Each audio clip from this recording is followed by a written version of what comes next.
Hello everyone, welcome to Guidely. I hope आप लोगों के जैब एग्ज़ाम की प्रिपरेशंस बहुत अच्छी चल रही होगी। एग्ज़ाम्स काफ़ी पास आ चुके हैं, काफ़ी ज़्यादा आप लोगों को प्रॉब्लम हो रही होगी, बहुत ज़्यादा पैनिक हो रहे होंगे, कैसे कंप्लीट करें सिलेबस को, कैसे हम कवर करें सारी चीज़ों को। तो आज मैं यहाँ पर वन ऑफ द लेंथीएस्ट जो आपका कंपोनेंट है यानी कि पीपीबी, इसके बारे में बात करने आई हूँ।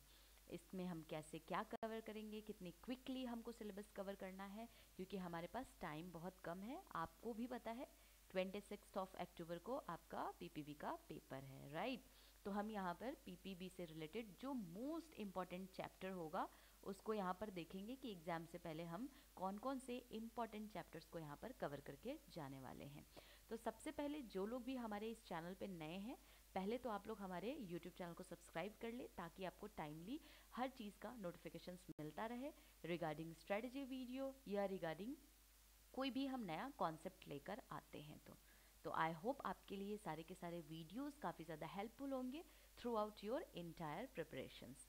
तो सबसे पहले हम यहाँ पर समझ लेंगे, जो लोग भी यहाँ पर नए हैं यानी कि जो पहली बार एग्ज़ाम दे रहे हैं या जो सोच रहे हैं बिल्कुल ही नए हैं और जैब एग्ज़ाम्स के लिए सोच रहे हैं, या पहले से जिन्होंने जैब एग्ज़ाम दिया है, सभी के लिए क्या इम्पोर्टेंट होता है। तो सबसे ज़्यादा इम्पोर्टेंट होता है कि आप ये समझो कि कौन कौन सा जो है chapters, total number of chapters कितने हैं, कितने हमारे पास कंपोनेंट है, राइट। ये सारी चीज़ें हमारे लिए जानना बहुत ज़रूरी होता है। तो अगर मैंने पीपीबी कंपोनेंट के बारे में यहाँ पे डिस्कस करने आई हूँ, तो यानी कि सबसे पहले हमारे लिए जानना ज़रूरी होगा कि टोटल नंबर ऑफ चैप्टर्स हमारे पीपीबी में होते कितने हैं। तो यहाँ पर टोटल आप देखेंगे 55 नंबर ऑफ आपके चैप्टर्स होते हैं। अब ये बहुत बड़ा दुख दर्द है क्योंकि ये one of the lengthiest component है। पेन पॉइंट है बच्चों का, समझ ही नहीं आता कैसे पढ़े, क्या कवर करे। इसमें 55 चैप्टर्स हैं, एग्ज़ाम बिल्कुल पास आ चुका है, मैम कुछ समझ नहीं आ रहा है। तो आप बिल्कुल टेंशन न ले, हम चीज़ों को यहाँ पर समझेंगे। तो सबसे पहले तो मैं इस चैप्टर, जितने भी हमारे टोटल नंबर ऑफ चैप्टर्स है उसको बाइफरकेट कर देते हैं मॉड्यूल वाइज, ठीक है, ताकि हमारे लिए आसान हो जाए।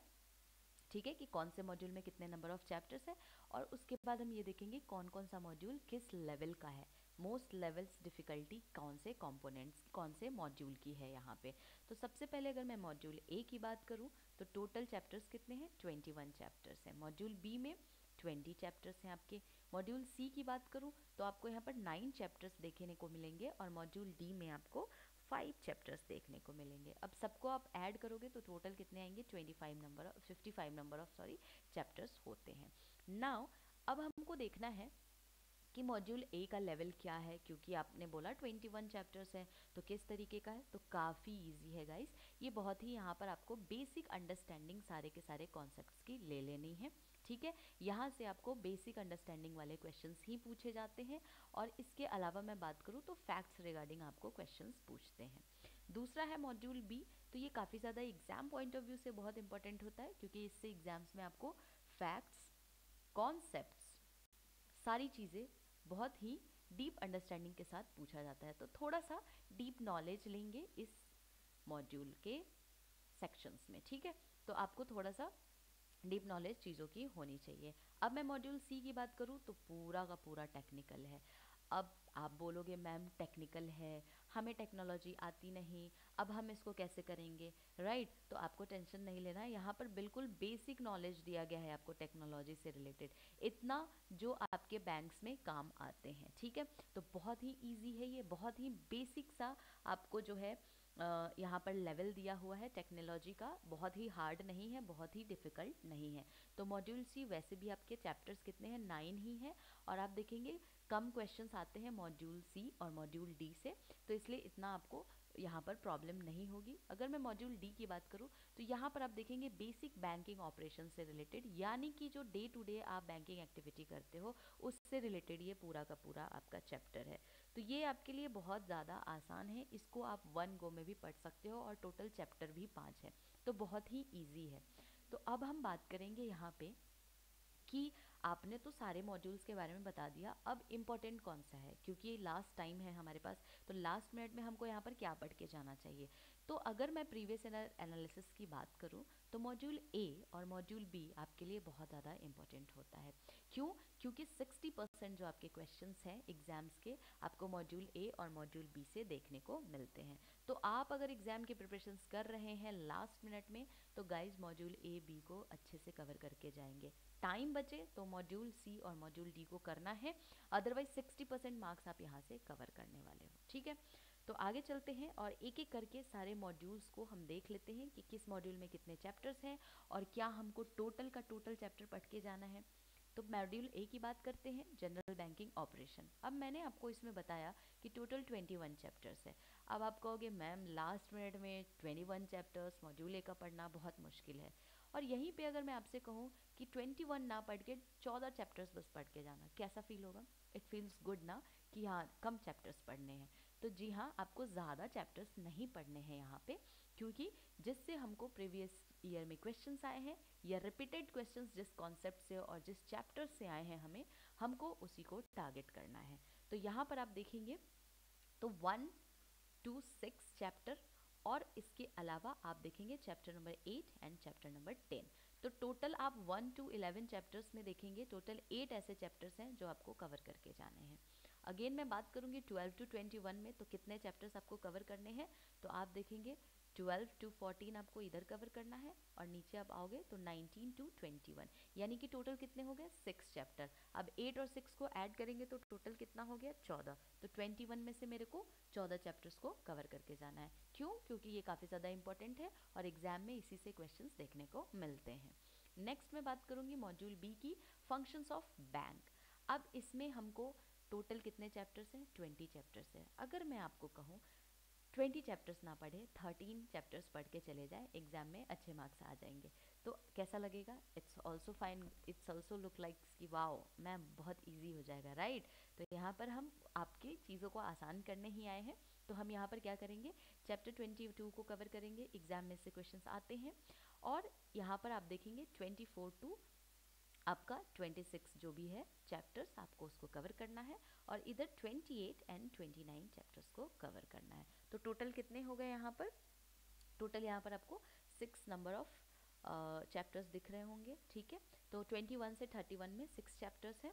इसके बाद 32 से 41 की बात करूँ तो कितने चैप्टर्स आपके इंपॉर्टेंट हो रहे हैं? तो पहला तो लेटर ऑफ क्रेडिट यानी कि चैप्टर नंबर 32 कवर करना है आपको। देन आपको 35 टू 37 कवर करना है एंड देन यहाँ पर 40 एंड 41 को कवर करना है। तो टोटल मिला के यहाँ पर कितने हो जाते हैं? टोटल 13, यानी कि 20 में से सिर्फ आपको 13 पढ़ के जाना है from module B. Now module C banking technology के बारे में देख लेते हैं। अब इसमें टोटल तो 9 चैप्टर है। मैं कह रही हूँ 9 ना पढ़े, 6 चैप्टर्स को पढ़ के चले जाए, एग्जाम में उससे क्वेश्चंस देखने को मिलते हैं। तो कौन कौन सा चैप्टर होगा? 42 है आपका, देन आप देखेंगे 44 है, देन आपका 46 है, 47 है और 49 एंड 50। तो ये कुछ आपके इम्पॉर्टेंट यहाँ पर 6 चैप्टर्स हैं जो बहुत ज़्यादा एग्जाम में इससे क्वेश्चंस पूछे जाते हैं। तो अच्छी तरीके से आपको इन 6 चैप्टर्स को रिवाइज करके जाना है एग्जाम में। नाउ हम मॉड्यूल डी की बात करेंगे, यानी कि ethics in bank and financial institution. अब इसमें क्या पढ़ के जाना है? टोटल मैंने इसमें 5 चैप्टर्स बोले थे, लेकिन आपको ये पाँचों के पाँचों बहुत ज़्यादा इंपॉर्टेंट है, तो आपको पाँचों पढ़ के जाना है। सबके वेटेज यहाँ पर सेम ही है, एग्जाम में आपसे क्वेश्चंस पूछे जाते हैं और ये आपके लिए काफ़ी ईजी भी है गाइस, क्योंकि आपके day to day banking operation से है, तो ये आपके लिए थोड़ा सा आसान भी हो जाता है करना। तो यहाँ पर मैंने टोटल बताया कितने हो गए। अगर मैं मॉड्यूल ए की बात करूँ तो 14 चैप्टर हैं, मॉड्यूल बी की बात करूँ 13 चैप्टर पढ़ना है, मॉड्यूल सी में 6 चैप्टर पढ़ना है एंड मॉड्यूल डी में आपको 5 चैप्टर पढ़ना है। ठीक है, तो कितने हो गए? तो टोटल आप देखेंगे 38 चैप्टर। 55 चैप्टर्स में से आपको ओनली 38 चैप्टर्स पढ़ के जाना है। तो ये आपके लिए काफ़ी ज़्यादा शॉर्ट हो गया। अगर आपके पास बिल्कुल भी टाइम नहीं है और आपको लग रहा है मैम 38 चैप्टर्स भी बहुत ज़्यादा हो रहा है, तो आप क्या करेंगे 27 चैप्टर्स यानी कि मॉड्यूल ए और मॉड्यूल बी को जो इंपॉर्टेंट चैप्टर्स है उसको कवर करके जाएंगे। 60% मार्क्स आपके यहीं से आते हैं गाइस, मैंने आपको बताया है।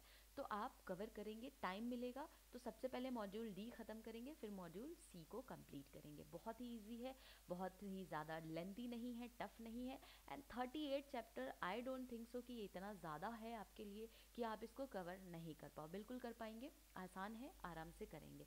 तो इससे रिलेटेड मैं कुछ यूज़फुल आपको टिप्स भी दे देती हूँ जो आपके एग्ज़ाम्स के प्रिपरेशंस के दौरान काफ़ी ज़्यादा हेल्प करेगा। तो यहाँ पर आप देखेंगे कि सबसे पहले आपको क्या करना है, टाइम कम है, आपके पास बहुत सारे जो हैं कंपोनेंट्स हैं पढ़ने को हैं, तो आप यहाँ पर मॉड्यूल ए और मॉड्यूल बी को प्रॉपरली अच्छी तरीके से क्या करेंगे, इसकी बेसिक अंडरस्टैंडिंग ले लेंगे, जितने भी फैक्ट्स हैं, कॉन्सेप्ट्स हैं, उसको अच्छे से समझ लेंगे। देन आपको क्या करना है, मैंने बता दिया है, फोकस किस पे करना है। तो जितना भी हमारा फैक्ट्स हैं, जितने भी हमारे कॉन्सेप्ट्स हैं, इससे हमको एग्जाम में क्वेश्चन देखने को मिलता है, कुछ केस स्टडीज़ भी आते हैं इसमें, तो आपको ये सारी चीज़ें इसमें देखना है। ठीक है, नाउ जब आपका स्टडी कर लो, आप जब ने फोकस कर लिया अपने कॉन्सेप्ट पे, उसके बाद आपको क्या करना है, तो प्रैक्टिस करनी है। गाइस प्रैक्टिस तो आपको करते ही रहना है। तो जितना भी हमारा प्रीवियस ईयर क्वेश्चन है उसको सबसे पहले सॉल्व करके देखने की कोशिश करेंगे कि आपसे पेपर सॉल्व हो भी रहा है या नहीं कॉन्सेप्ट पढ़ने के बाद। इससे क्या होता है, आपको यहाँ पर काफ़ी ज़्यादा कॉन्फिडेंस भी बिल्ड होता है, साथ के साथ आपको ये भी पता चलता है कौन सा कॉन्सेप्ट ज़्यादा इंपॉर्टेंट है, जिससे रिपीटेडली आपको एग्जाम्स में क्वेश्चंस देखने को मिल रहे हैं। तो उस पर आप यहाँ पर क्या कर पाओगे, ज़्यादा फोकस कर पाओगे। इसके अलावा मैं आपको बता दूं, एग्ज़ाम से पहले 5 एंड 6 मॉक टेस्ट तो एट लिस्ट लगा के जाना है आपको। इससे आपका जो है कॉन्फिडेंस और बिल्ड रहेगा और एग्ज़ाम देने में आपको काफ़ी ज़्यादा हेल्प भी करेगा। तो मॉक टेस्ट आपके लिए बहुत ज़्यादा इम्पॉर्टेंट हो जाता है। और जैसा कि आप लोग अभी टाइम देख रहे होंगे, ये काफ़ी कम टाइम पीरियड है, अभी तो आपको सिर्फ और सिर्फ मॉक टेस्ट ही हर चैप्टर्स के मॉड्यूल वाइज आपको टेस्ट लगाने चाहिए, ताकि आपको एग्ज़ाम में अच्छे मार्क्स आ सके। तो गाइस अच्छी तरीके से एग्जाम्स की प्रिपरेशंस करें। ये कुछ स्ट्रेटजी थी जो मैंने आपके साथ शेयर की है, होप ये आपके एग्ज़ाम के प्रिपरेशंस में काफ़ी ज़्यादा हेल्प करेगी। इसी तरीके से एग्जाम्स की प्रिपरेशंस करते रहें। All the very best to all of you guys. अगर आप लोगों को हमारा यूट्यूब का सेशंस पसंद आ रहा है तो लाइक करें, शेयर करें, कमेंट करें, सब्सक्राइब करें, ताकि आपको टाइमली नोटिफिकेशंस मिलते रहें। ठीक है, और अगर आप लोगों को कोई भी क्वेरी है तो आप लोग हमें इस गिवन नंबर पे कॉल भी कर सकते हैं। आई होप आप सभी लोग अच्छे मार्क्स से एग्जाम्स को क्वालिफाई करो। मिलते हैं अब हम लोग नेक्स्ट वीडियोज़ में।